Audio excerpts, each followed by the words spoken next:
So, thank you for coming to Glossop. Oh, thank you. Not a long journey for me.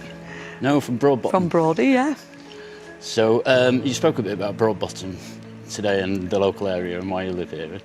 And it's really great to see you in the Partington Theatre, and you mentioned that your proceeds from the night are going into the theatre. Yes. So thank you very much for that. Oh no, absolute pleasure. It's just wonderful. I know how much it matters to people of Glossop as well.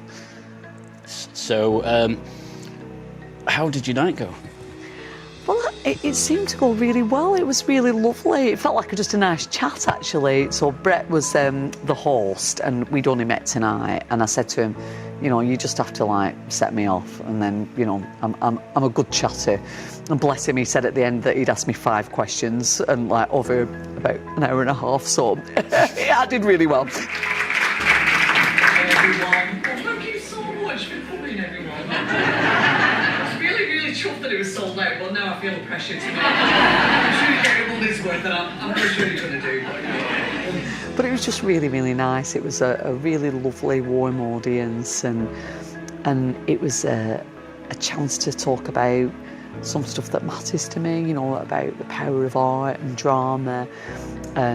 You know, done this tonight on the back of Mr Bates versus the Post Office, winning a whole load of awards at the National TV Awards last night, and what that has meant to me, and that sort of part of my career that has been a combination of being an actor but also being an activist, and how lucky I've been to play so many parts that have something to say about the world. And then so the first half was just me and Brett chatting and just about sort of, you know, how I got into it and stuff, and the stuff that matters to me.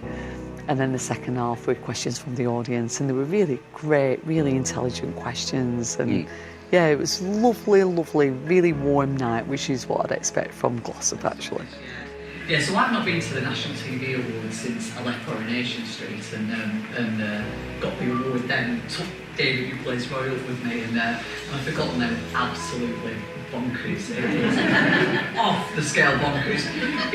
We drove for like 2 hours to get there, because the O2, I mean, has anyone been to the O2? It's like a real back of beyond, unless you get the boats, and for some reason that option wasn't given to us, so we were just like, it's not in traffic, and then you get there, and then you're in this sort of holding pen, where like lines of people are like shouting for different people to do interviews or to sign autographs or have selfies, and you're in this like you're in a little bit of a bottleneck with like really famous people.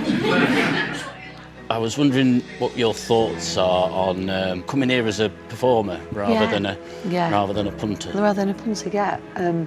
It felt really lovely. It's a very beautiful building. It's I know how special it is to Glossop. I know people who've started their professional careers by doing plays here in the past, and I think it's really important. It really sets a town apart when a town has a theatre of its own where people can put on stuff. And throughout my life, well, you know, when I was growing up, I did quite a lot of amateur theatre, and I realised that for quite a long time I sort of rewrote that out of the story of my life, because I didn't think it was cool enough. So it was cool to talk about youth theatre, and it was cool to talk about setting up my own theatre company, but I kind of edited out the little bit about amateur theatre in Accrington when I was growing up, and how much it meant to me, and how it really set me off, actually. And I should have talked about it tonight, actually, because it's a perfect place to talk about that. And it's only much more recently that I've realised that that is feeding into a narrative that is actually so out of date and also so unhelpful and false.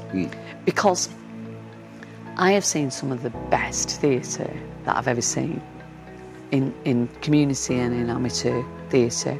It gives people the opportunity to do plays that they'd never get to do anywhere else, you know, and to get an audience in, to play all sorts of different roles, and the standard is always amazing. And for a group like Partington Players to have this theatre as their own to put on plays is such an extraordinary thing, and it's such a wonderful thing for the town, and such a place for people to be able to create and express themselves. You know, it's enough.